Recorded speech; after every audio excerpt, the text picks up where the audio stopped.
Tal cual te lo anunciábamos en el bloque anterior, efectivamente estamos en comunicación con el abogado especializado en Derechos Humanos y Soberanía Alimentaria para abordar un poco este tema de el acuerdo firmado con China o que se está dialogando con China para acrecentar la producción porcina en la Argentina y el rechazo que ha suscitado en diferentes sectores de nuestra sociedad. Marcos, buen día, ¿cómo estás? Soledad te saluda desde acá. ¿Cómo estás vos? Bien, muy bien. Bueno, contanos un poco, nosotros lo venimos abordando, pero siempre está bueno ponerlo en contexto, ¿de qué hablamos cuando hablamos de soberanía alimentaria? Soberanía alimentaria es un verdadero paradigma antitético, contrapuesto y superador a esto que llamamos modelo agroindustrial dominante. Claro. La soberanía alimentaria en tanto paradigma plantea que la finalidad esencial de la agricultura es justamente producir alimentos sanos, seguros y soberanos, principalmente para atender, en primer lugar, las necesidades alimentarias de nuestra población y luego el excedente poder compartirlo con otros pueblos, con otros mercados. Al mismo tiempo aboga por otros modos en plural de producir alimentos en armonía con la naturaleza de la que somos parte, en armonía con los seres humanos, que genéricamente llamamos agroecología. Entonces, frente al modelo agroindustrial que recurre a transgénicos, agrotóxicos, fertilizantes sintéticos, la soberanía alimentaria dice que hay otros modos, en plural, de poder producir nuestros alimentos sin depender de todo ese paquete de venenos. Totalmente. Y al mismo tiempo poniendo en el centro del sistema productivo a la agricultura familiar, campesina e indígena, que es la que aún hoy, con todas sus dificultades estructurales de acceso a la tierra, al agua, a las semillas, es la que produce los verdaderos alimentos que llegan a nuestra mesa. Por eso la soberanía alimentaria aboga por una agroecología de base campesina, ¿no? Poniendo una agricultura con agricultoras, con agricultores. Y al mismo tiempo es el paradigma de la soberanía alimentaria invita a pensar colectivamente la situación de nuestros bienes comunes naturales, tierra, agua, semillas, alimentos, saberes, ¿en manos de quién y al servicio de qué modelo productivo, ¿no? O sea que es una propuesta realmente superadora al modelo que supimos conseguir por lo menos desde 1996 a la fecha, ¿no? Marcos, ¿y los acuerdos que se están firmando o se piensan firmar con China están en contraposición a este paradigma que se sostiene desde la soberanía alimentaria? Absolutamente, porque en primer lugar es un proyecto que está pensado, está concebido para producir carne de cerdo destinada exclusivamente a la exportación a China. Como ustedes bien saben, al día de hoy, Argentina lo que hace centralmente es producir soja y maíz transgénicos tolerantes a distintos agrotóxicos para exportar la soja y el maíz a otros mercados, justamente para engordar a los ganados de otros mercados, pero también para llenar los tanques de nafta con agrocombustibles o proporcionar crecientemente materiales a la industria, ¿no? En esta llamada cuarta revolución industrial que se viene. Entonces, la propuesta es que Argentina, en vez de enviar los granos a China para que China alimente a sus cerdos, directamente producir los cerdos acá y exportar la carne de cerdo a China. El problema y la gran pregunta, ¿no?, es ¿por qué China decidió cambiar este esquema, ¿no? Y lo cierto es que en el año 2018, hace 2 años, China tuvo que sacrificar entre 180 y 250 millones de sus cerdos. China es el principal productor mundial de cerdos. Tuvo que sacrificar casi el 50% de su stock total de cerdos por un brote de peste porcina africana que no pudieron controlar. La peste porcina africana es una enfermedad que afecta solamente a los cerdos, que no queda otra que sacrificarlos. Lo lógico fue inmediatamente buscar abastecerse para responder a esa falta de producción en China de los países más cercanos. No tiene ninguna lógica económica venir a abastecerse de Argentina.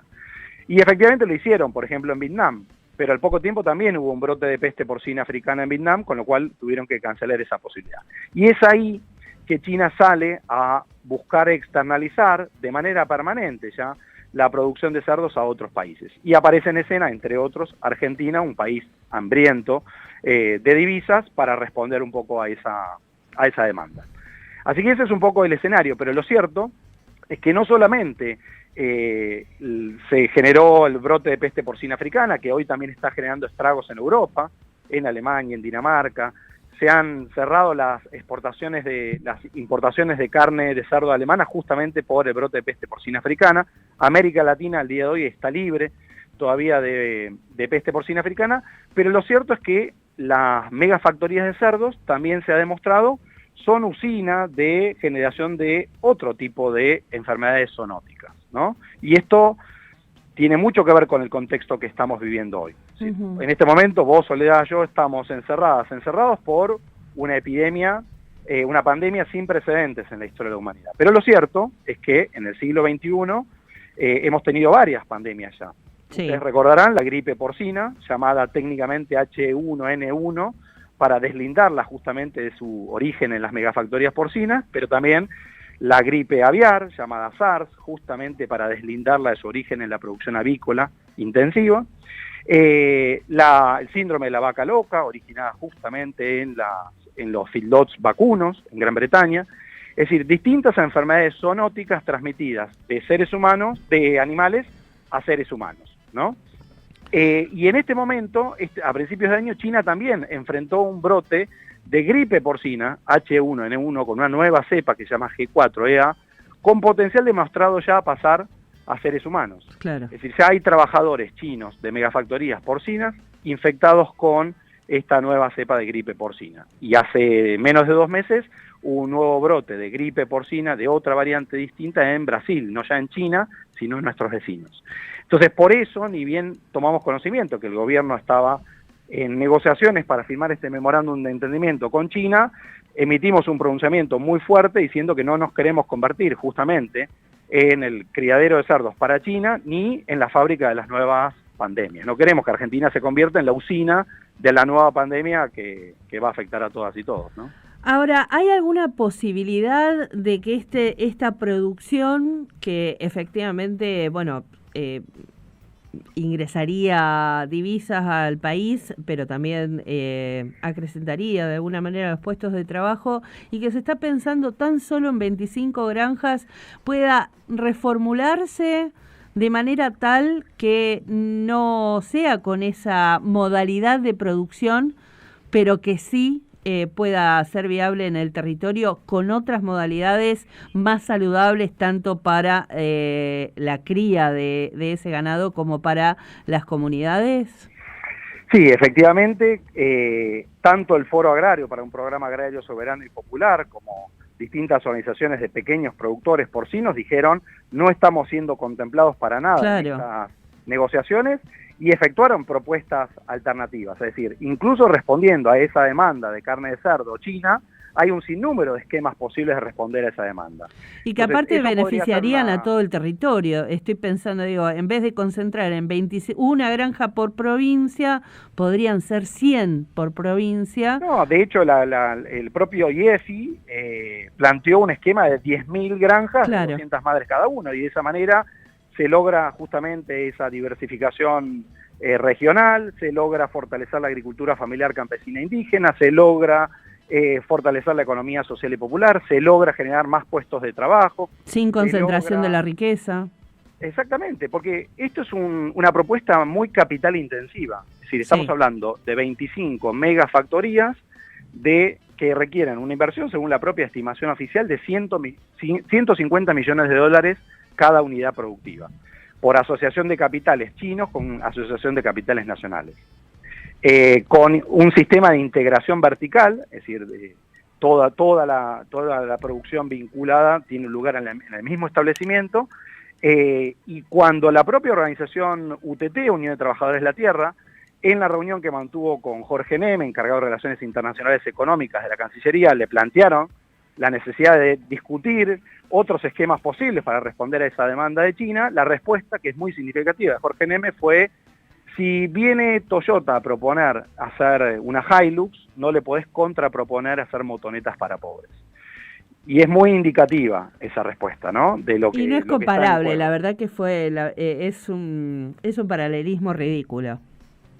Pero lo cierto es que no solamente es una fábrica de zoonosis de todo tipo, sino que genera un sinnúmero de otros problemas. Es decir, donde quiera que se han establecido las megafactorías porcinas han generado conflictividad social. Sí, claro. Pongamos el ojo en Yucatán, en México, en Colombia, en España. Acá en Olavarría tenemos una y causa muchísimos problemas, o sea, no tenemos que irnos tan lejos.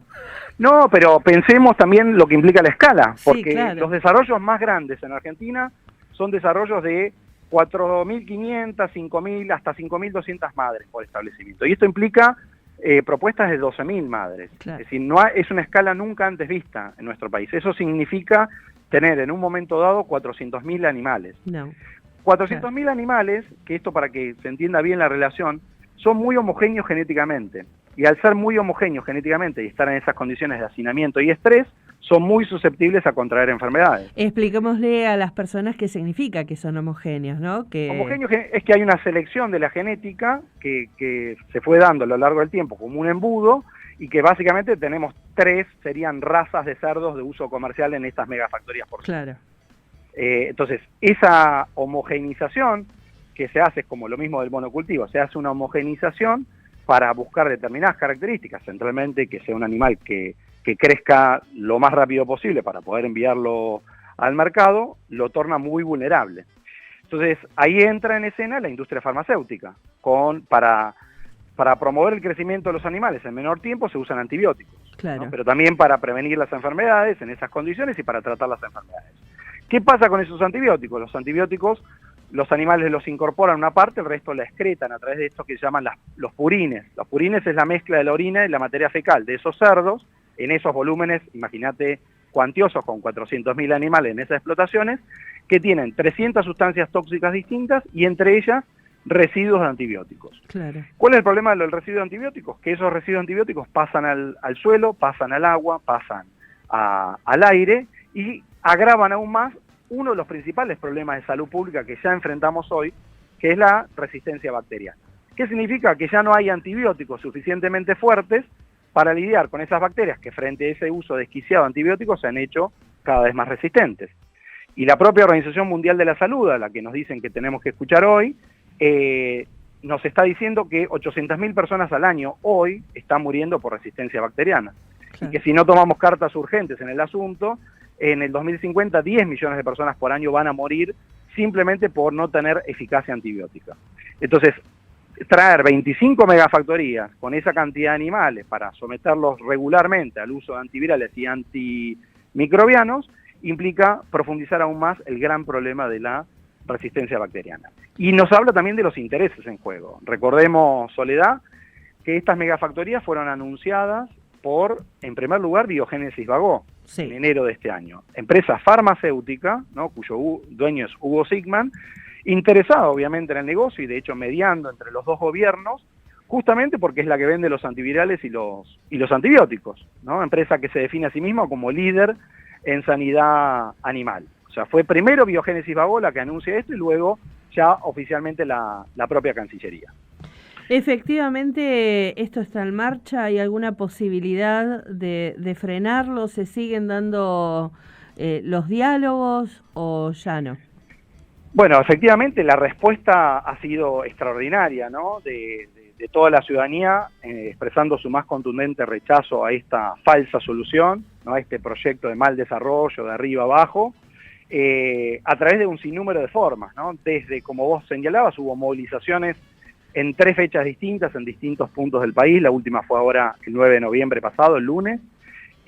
Tuvimos también libros que ya se publicaron, festivales artísticos, más de 1 millón de firmas de organizaciones y personas de todo el país expresando el rechazo a través de distintas plataformas, campañas de famosas y famosos, es decir, en este contexto de pandemia, un sinnúmero de personas nos hemos organizado colectivamente para ver de qué manera podemos hacernos oír para que el gobierno tome nota y dé marcha atrás con esto. Aparentemente hasta ahora no está surtiendo efecto, con una sola diferencia, y es que esto venía muy fuertemente promovido desde el gobierno nacional y los últimos trascendidos oficiales revelan como que el gobierno nacional se desmarca de las negociaciones y habilita a que sean las provincias directamente las que avancen con los acuerdos. Y ya efectivamente Capitanich, el gobernador de Chaco, avanzó en la suscripción de un convenio ya con una empresa para establecer las primeras 3 megafactorías en territorio de la provincia de Chaco. Claro. De todas maneras, ya también hubo movilizaciones en Chaco y se están preparando acciones judiciales. Ya hay acciones judiciales presentadas a nivel nacional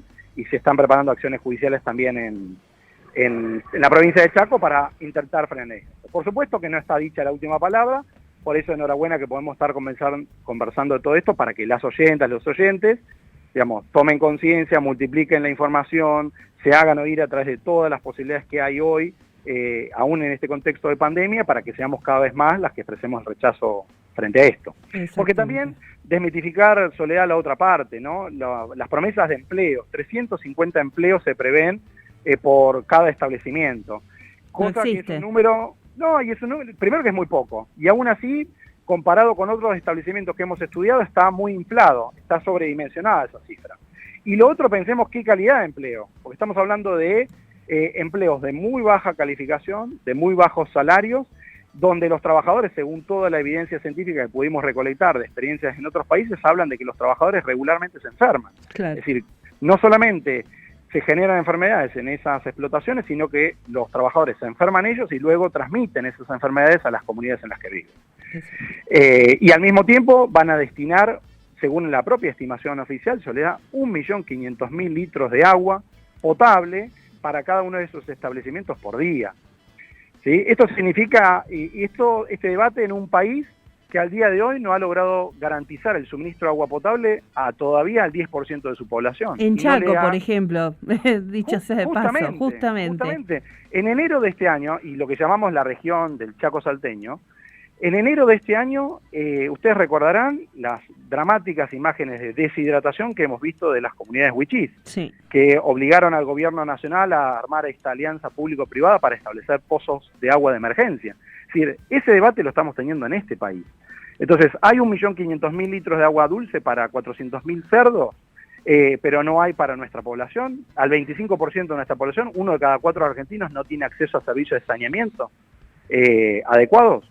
Y lo otro, la contaminación del agua. Queremos someter nuestros cursos de agua ya altamente contaminados, incluso con residuos antibióticos, por los estudios que realizó el doctor Lucas Alonso de la Universidad de La Plata. Es decir, ya tenemos cuencas en nuestro país contaminadas con residuos antibióticos. Queremos agravar aún más esa contaminación sometiendo nuestros cursos de agua a esa carga importante de sustancias tóxicas y residuos antibióticos. Y lo otro, donde quiera que sean establecidos, Soledad, conflictividad social.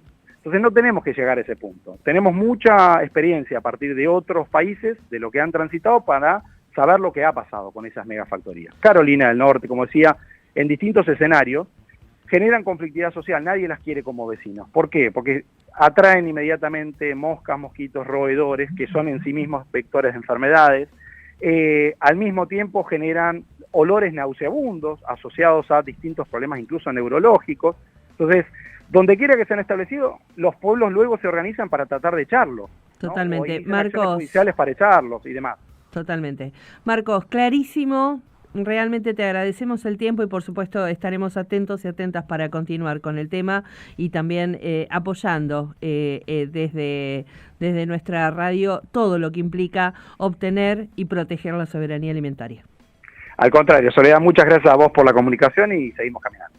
Gracias. Dialogábamos de esta manera con Marcos Filardi. Él es abogado especializado en derechos humanos y soberanía alimentaria con una claridad, la verdad es que muy, muy preciso para dar cuenta de lo que implica este acuerdo con la potencia china, pero particularmente cuáles son las alternativas, porque a veces se pone esta disyuntiva, ¿no?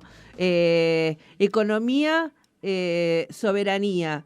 Y la verdad es que estamos hablando de economía y salud, así como lo hicimos en la pandemia con el coronavirus, la salud por sobre la economía. Bueno, aquí también debería ser la misma propuesta y las contrapropuestas van a por ello. Así que continuaremos con esta temática seguramente porque no ha concluido aquí.